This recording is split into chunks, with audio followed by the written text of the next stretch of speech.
오늘 하나님께서 우리에게 주시는 말씀은 에스겔서 21장 1절로 17절까지의 말씀이 되겠습니다. 에스겔 21장 1절로 17절까지 저와 함께 교독하겠습니다. 또 여호와의 말씀이 내게 임하여 이르시되 인자야 너는 얼굴을 예루살렘으로 향하여 성소를 향하여 소리내어 이스라엘 땅에게 이르기를 여호와의 말씀에 내가 너를 대적하여 내 칼을 칼집에서 빼어 의인과 악인을 내게서 끊을지라. 악인을 내게서 끊을 터이므로 내 칼을 칼집에서 빼어 모든 육체에까지 치리니 모든 육체는 나 여호와가 내 칼을 칼집에서 빼는 줄을 알지라. 칼이 다시 꼽히지 아니하리라 하셨다 하라. 인자야 탄식하되 너는 허리가 끊어지듯 탄식하라. 그들의 목전에서 슬피 탄식하라. 그들이 내게 묻기를 내가 어찌하여 탄식하느냐 하거든 대답하기를 재앙이 다가온다는 소문 때문이 각 마음이 녹으며 모든 손이 악하여지고 각 영이 쇠하며 모든 무릎이 물과 같이 약해지리라. 보라 재앙이 오나니 반드시 이루어지리라. 주 여호와의 말씀이니라 하라. 여호와의 말씀이 또 내게 임하여 이르시되 인자야 너는 예언하여 여호와의 말씀을 이같이 말하라. 칼이여 날카롭도다 빛나도다. 그 칼이 날카로움은 죽음을 위함이요 빛남은 지되기 위함이니 우리가 즐거워하겠느냐. 내 아들의 규가 모든 나무를 업신 여기는도다. 그 칼을 손에 잡아 쓸만하도록 빛나게 하되 죽이는 자의 손에 넘어가기 위하여 날카롭고도 빛나게 하였도다 하셨다 하라. 인자야 너는 부르짖어 슬피 울지어다. 이것이 내 백성에게 임한 이스라엘 모든 고관에게 임한 그들과 내 백성이 함께 칼에 넘긴 바 되었으니 너는 내 넓적다리를 칠지어다. 이것이 시험이라. 만일 업신 여기는 규가 없어지면 어찌할까. 주 여호와의 말씀이니라. 그러므로 인자야 너는 예언하며 손뼉을 쳐서 칼로 두세 번 거듭 쓰이게 하라. 이 칼은 죽이는 칼이라. 사람들을 둘러싸고 죽이는 큰 칼이로다. 내가 그들이 낙담하여 많이 엎드러지게 하려고 그 모든 성문을 향하여 번쩍번쩍하는 칼을 세워 놓았도다. 오호라 그 칼이 번개 같고 죽이기 위하여 날카로웠도다. 가라 모이라 오른쪽을 치라. 대열을 맞추라. 왼쪽을 치라. 향한 대로 가라. 함께요. 나도 내 손뼉을 치며 내 분노를 다 풀리로다. 나 여호와가 말하였도다. 아멘. 아멘이라고 말하기에는 너무나 무서운 본문이 오늘 본문의 말씀입니다. 오늘 본문 말씀은요, 우리가 어제 보았던 에스겔서 20장 그 뒷부분에 나오는 내용이죠. 마치 모든 산, 숲이 극렬하게 불에 타는 그 여호와 하나님의 심판의 연장선상에서 또 다른 말로 표현하시는 이 심판에 대한 무서운 경고의 말씀이 오늘 말씀입니다. 오늘 본문에서는 여호와의 칼로 하나님께서 지금 표현하시고 계시죠. 오늘 2절부터 5절 말씀 여호와의 칼 그리고 칼집에 대한 말씀이 나오는데 이렇게 말씀하지 않습니까? 다시 한번 우리 2절부터 5절까지 읽습니다. 인자야 너는 얼굴을 예루살렘으로 향하며 성소를 향하여 소리내어 이스라엘 땅에게 예언하라. 이스라엘 땅에게 이르기를 여호와의 말씀에 내가 너를 대적하여 내 칼을 칼집에서 빼어 의인과 악인을 내게서 끊을지라. 내가 의인과 악인을 내게서 끊을 터이므로 내 칼을 칼집에서 빼어 모든 육체를 남에서 붓까지 치리니 모든 육체는 나 여호와가 내 칼을 칼집에서 빼는 줄 알리라. 칼이 다시 꼽히지 아니하리라 하셨다 하라. 이 말씀입니다. 하나님은 지금 이 심판의 이 모습을 칼과 칼집이라고 하는 이 단어를 사용하셔서 증거하시고 계십니다. 잘 아시는 대로 하나님은 이스라엘 백성들이 언제든지 회개하고 돌아오기를 간절히 기다리시고 기다리셨습니다. 하나님의 백성들이 열방의 거룩한 나라가 되기를 원했습니다. 저들이 우상을 섬기지 아니하고 스스로 또한 의롭다 여기지 아니하고 무엇보다 가증스러운 모습으로 제사를 업신여기지 아니하고 하나님을 사랑하며 진정으로 구원받은 하나님의 백성으로 감사하며 예배하기를 하나님은 원하셨고 기다리셨습니다. 그러나 에스겔서도 말씀하는 것과 같이 가나안 땅에 들어갔던 옛 조상들도 그리고 이어지는 그 다음 세대들도 하나님께서 또 귀한 왕들을 세웠지만은 그 가운데에서도 그 예루살렘 땅 가운데서도 마저 여전히 하나님의 거룩한 뜻을 저들이 거역하고 무시하며 계속해서 우상을 섬기는 일을 자행하였습니다. 아무리 하나님의 종인 선지자들 예레미야라든지 이사야 등등 보내어서 저들의 죄를 지적하고 그렇게 계속 죄를 자행한다면 회개하고 돌이키지 않는다면 하나님의 무서운 심판이 임할 것이라고 아무리 말을 하여도 저희들은 듣지를 않습니다. 여호와 하나님의 선지자들을 오히려 저들은 핍박을 하죠. 그래서 미워하기도 하고 옥에 가두기도 하고 두들겨 패기도 하고 예레미야 같은 경우는 땅에 묻기도 하고 목만 빼놓고 이사야 선지자 같은 경우는 톱으로 반을 켜서 죽이기까지 하는 그러한 일을 저희들은 서슴지 않고 자행을 하게 됩니다.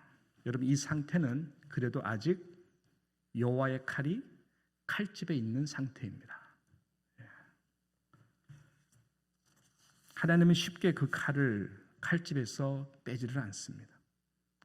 그럼에도 불구하고 또 선지자들을 보내고 계속해서 이스라엘 백성들이 회개하고 그 자리에서 돌이킬 것을 기다리셨습니다. 한 격언의 말과 같이 칼은 칼집 안에 있을 때 가장 위험이 있다라고 하는 그 중요한 그 메시지죠. 칼이 뽑아지면은 그 칼이 정말 무서운 것입니다. 얼마든지 뺄 수 있는 칼이지만은 그 칼이 그래도 인내 가운데 칼집에 있는 그것이 굉장히 위험이 있는 것입니다. 그럼에도 불구하고 온 이스라엘 백성들은 하나님의 경고의 말씀에 굉장히 무뎌져 있습니다. 영적으로 무뎌져서 우리는 하나님의 선택한 약속의 백성이야. 믿음의 조상 아브라함의 자손들이야. 절대로 아무 일이 없을 거야. 그렇게 예루살렘에 남아있는 장도들은 스스로 서로 그렇게 위로를 삼았고 포로와 있는 거짓 선지자들마저도 우리는 금세 돌아가게 될 거야. 하나님께서 바벨론 가만두지 않을 거야. 우리를 감히 건드려? 이러한 마음으로 저희들은 하나님의 심판의 메시지에 대해서 귀를 막고 있었습니다. 예루살렘 절대로 무너지지 않아. 저렇게 거룩한 성전이 버티고 있는데 하나님 우리를 절대로 그렇게 버려두지 않을 거야. 그러한 이 상황이었습니다. 그래서 이 에스겔의 메시지를 굉장히 미워했어요. 굉장히 증오했어요. 이렇게 아직 여호와의 무서운 심판의 칼이 칼집에 있었을 때에 오늘 21장이 지금 등장하는 것입니다. 21장에 와서는 하나님이 이제 에스겔에게 분명히 말씀하는 것이죠. 당신이 이제 그 심판의 칼을 어떻게 해요? 뽑겠다. 뺄 것을 말씀하고 있는 것입니다. 그래서 오늘 3절 말씀에 이스라엘 땅에게 이르기를 여호와의 말씀에 내가 너를 대적하여 내 칼을 칼집에서 빼어 의인과 악인을 내게서 끊을지라. 5절 말씀 보십시오. 모든 육체는 나 여호와가 내 칼을 칼집에서 빼는 줄을 알지라. 칼이 다시 꼽히지 아니하리라. 이미 결정되어 있는 여호와 하나님의 심판이 시작이 된 것입니다. 왜냐하면 이때까지도 예루살렘에 있는 장로를 비롯해서 리더들, 그리고 바벨론 포로에 와 있는 자들, 선지자, 거짓 선지자들, 회개의 열매가 없었기 때문입니다. 너무나 평안을 이야기했고 이 거짓 선지자들의 말을 저들은 믿었고 무엇보다 신앙이 아니랬기 때문에 그렇습니다. 정말로 무서운 말씀은 2절에 증거가 되고 있는데요. 2절에 어떻게 말씀하죠? 인자야 너는 얼굴을 예루살렘으로 향하여, 또 어디를 향하여? 성소를 향하여 소리내어 이스라엘 땅에게 예언하라.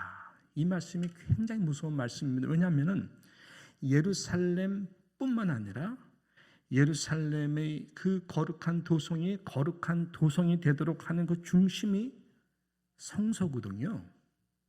여호와의 성전이거든요. 예배를 드리는 바로 그 거룩한 구별된 장소이거든요. 그런데 여호와 하나님의 심판의 칼이 예루살렘뿐만 아니라 그 성소에까지도 심판의 칼이 임할 것을 말씀하고 있다라고 하는 것이죠. 하나님의 인자와 영광이 계신 그 성소마저도, 여러분 이게 말이 됩니까? 하나님은 더 이상 너희들의 가증한 그 예배를, 회개의 열매가 없는 그 예배를 내가 받지 않겠다. 그래서 여러분 에스겔서 우리가 말씀을 전도 보았지만은 하나님께서 그 영광의 거룩한 영을 내가 성소에부터 내가 나온다, 잠시 떠나겠다라고 말씀했잖아요. 그러니까 그 하나님의 영이, 하나님의 거룩한 임재가 우리말로 말하면 성령이 떠난 듯한 공동체 가운데에는 실은 굉장히 이 무서운 말씀인 것입니다. 그리고 하나님이 칼집에서 빼내신 칼로 14절 말씀처럼 결국 감형을 하십니다. 14절 말씀, 그러므로 인자야 너는 예언하며 손뼉을 쳐서 칼로 몇 번이요? 2-3번 거듭 쓰이게 하라. 이 칼은 죽이는 칼이라 사람들을 둘러싸고 죽이는 큰 칼이로다라고 말씀해요. 실질적으로 역사적으로 보게 되면 하나님의 이 심판의 칼이 바벨론의 칼을 도구로 사용하여서 1차, 2차, 3차에 걸쳐서 이 마지막 3차 되는 이 말씀처럼 예루살렘뿐만 아니라 여호와의 영광스러운 솔로몬 그 성전까지도 다 불타 없어지고 거룩한 기물마저도 완전히 파괴가 되는 그러한 하나님의 이 2-3번의 심판의 칼이 무섭게 성전의 중심까지도 임한 것을 우리는 보게 됩니다. 여러분 이 말씀은 어느 시대를 막론하고 하나님이 주시는 엄중한 경고의 메시지인 것입니다. 성령은, 잘 들어보세요, 성령은 다른 것이 아니에요. 죄를 깨닫게 하세요. 성령은 죄를 깨닫게 하세요. 누가 뭐라 안 해도 그 안에 성령이 있는 사람은 자신의 죄가 얼마나 더럽고 추악한지를 누구보다도 그 자신이 잘 압니다. 왜? 성령이 그 죄를 깨닫게 하시고 죄를 괴롭게 하기 때문에 그래. 성령이 있는 사람들은 죄를 회개하지 않고서는 견딜 수가 없어요. 예. 성령은 죄를 깨닫게 합니다. 그리고 성령은 그리스도의 영이기 때문에 로마서 8장에 있는 말씀과 같이 우리를 죽이는 영이 아니라 우리를 결국 살리시는 영입니다. Holy Spirit, 거룩의 영으로 하나님의 거룩한 뜻에서 비껴나간 나의 모든 죄된 모습을 깨닫게 해주시고, 또 그러므로 우리가 완전할 수는 없지만 날마다 우리가 죄를 고백함으로 말미암아 그리스도의 영이 우리 가운데에서 죽을 몸도 살리시는 것이죠. 그래서 8장 11절에 로마서 보게 되면은 예수를 죽은 자 가운데서 살리신 이의 영이 너희 안에 거하시면 그리스도 예수를 죽은 자 가운데서 살리시니가 너희 안에 거하시는 그의 영으로 말미암아 너의 죽을 몸도 어떻게 한다고요? 살리신다라고 말씀했어요. 근데 이 성령이 우리 가운데에 메말라지고 떠나면은 회개의 열매가 없습니다. 죄에 대해서 굉장히 무뎌집니다. 내가 얼마나 교만한 자인지를 눈에 씌어가지고 옳은 것이다라고 생각하면서 하나님의 거룩한 그리스도의 뜻에서 역으로 행하는 일들을 너무나 많이 행하는 것이죠. 이 회개 열매가 없으면 그 영은 다시 살아나지 않습니다. 죽어가는 영이 예배드린들 하나님의 임재를 어떻게 경험하며 하나님이 어떻게 그 예배를 받으시냐고요. 예배는 내가 은혜를 받았다의 포커스가 아니라 모두가 예배 끝나고 나오면서 하나님이 과연 오늘 나의 예배, 나의 예배를 받으셨는가? 그 질문을 해야 돼요. 그게 영과 진리로 예배 드리는 자들의 모습이에요. 그리스도의 보혈의 피를 우리는 의지하며 그 예배의 중심에서 오늘 예배를 통해 하나님이 나의 예배를 받으셨는가? 그 질문을 해야 되는 것이죠.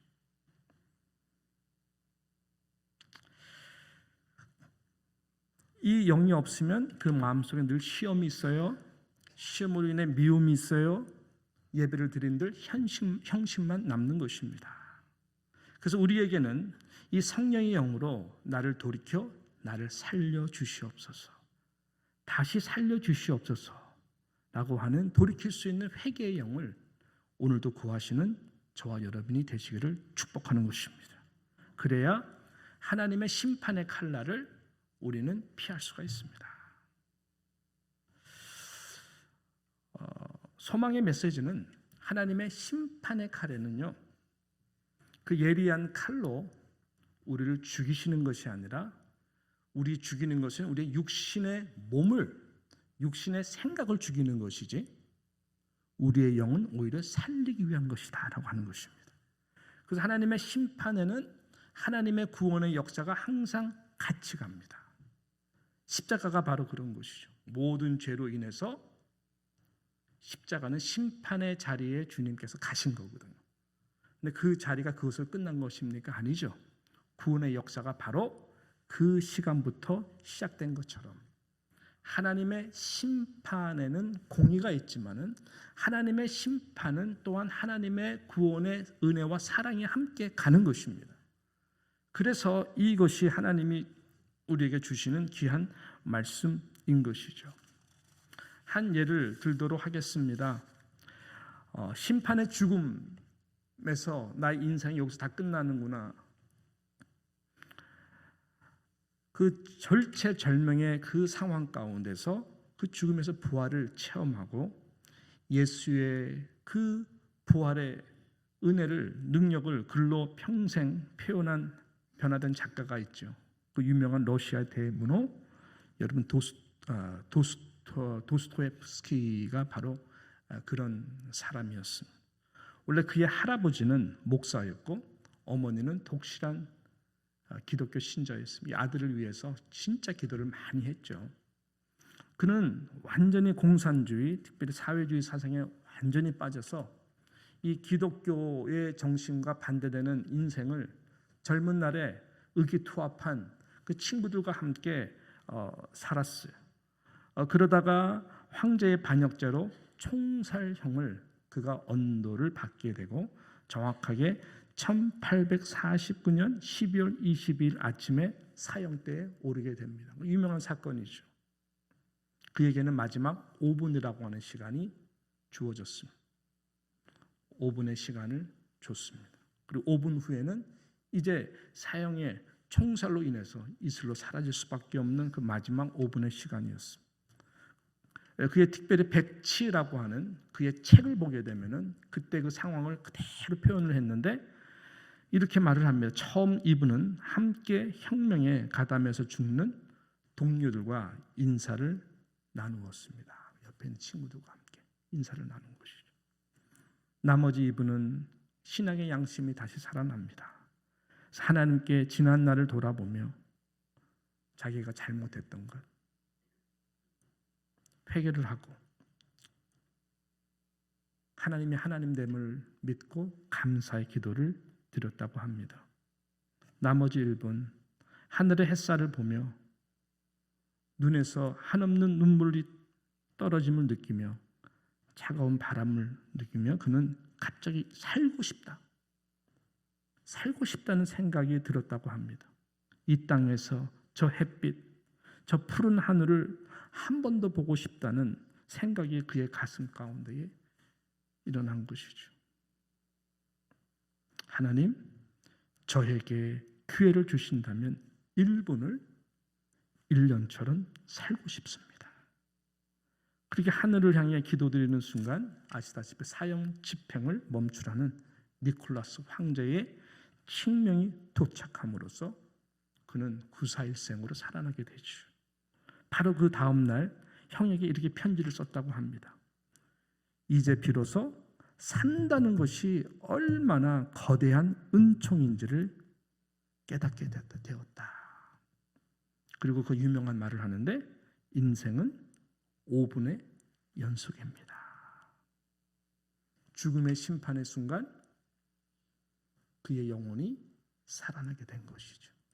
그래서 그의 남은 인생은 이런 사회주의, 공산주의 사상에서 완전히 돌이켰어. 예수 그리스도의 죽음과 부활에 관한 이런 인생의 참된 목적을 위해서 그가 책을 쓰는 대문호가 된 것입니다. 여러분, 오늘 이 여호와의 칼의 심판에 대한 메시지를 여러분과 함께 나눴습니다. 그러므로 우리 모두는 다시 한번 하나님이 이 시대에 쓰시는 예리한 칼이 무엇일까요? 성령의 검입니다. 성령의 검, 하나님의 살아있는 말씀인 것입니다.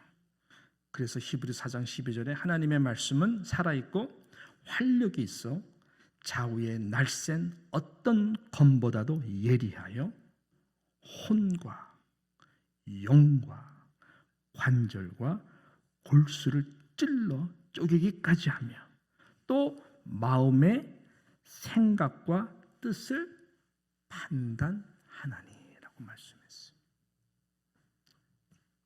이 하나님의 날카로운 말씀 앞에 우리는 무릎을 꿇어야 되는 것이에요.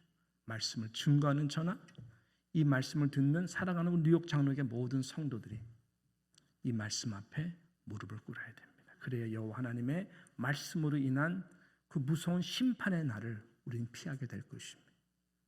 오늘도 어떻게 보면 하나님의 진노 아래 있는 듯한 일들을 우리가 당한다 할지라도 거기에는 분명히 하나님이 우리를 다시 살리고자 하시는 음성이 있거든요. 그래서 우리 모두가 다시 성령의 날카로운 이 검의 말씀을 통하여 하나님의 거룩한 뜻을 깨닫고 내 안에 있는 무뎌지고 평안하다 평안하다 하나님의 뜻에 거슬리는 부분들이 있다면 우리 모두가 다시 한번 회개의 자리 돌이켜서 우리의 판단으로 남을 찌르고 피를 흘리고 책임 전가하고 분내고 미워하고 그런 마음이 아니라 온갖 이런 시험으로부터 나를 보호해달라고 기도하며 내 자신의 잘못된 부분들 성령 안에서 조명하여 우리 모두가 다 회개의 아름다운 열매를 이름으로 말미암아 하나님의 거룩한 임재의 영이 거하는 예배, 하나님의 거룩한 영이 우리 가운데 영광으로 나타나는 공동체가 될 수 있도록 여러분이 있는 자리에서 그렇게 하나님의 최선을 다할 수 있는 모두가 되었으면 진심으로 좋겠습니다.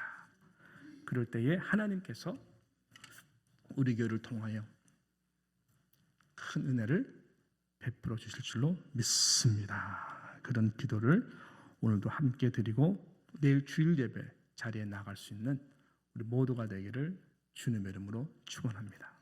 기도합니다. 하나님 아버지 감사합니다. 여호와 하나님의 심판의 칼이 칼집에 있을 때가 가장 위험하고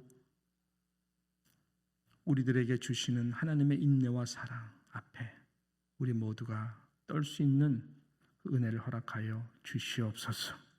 하나님 아버지 여호와의 칼에 심판이 임하는 날, 주님의 재림이 임하는 날, 정말 무서운 날이 될 것이고, 하나님의 회개한 열매가 있는 영혼들은 구원받아 주님과 함께 영원토록 천년 왕국으로 들어가게 될 줄로 믿습니다.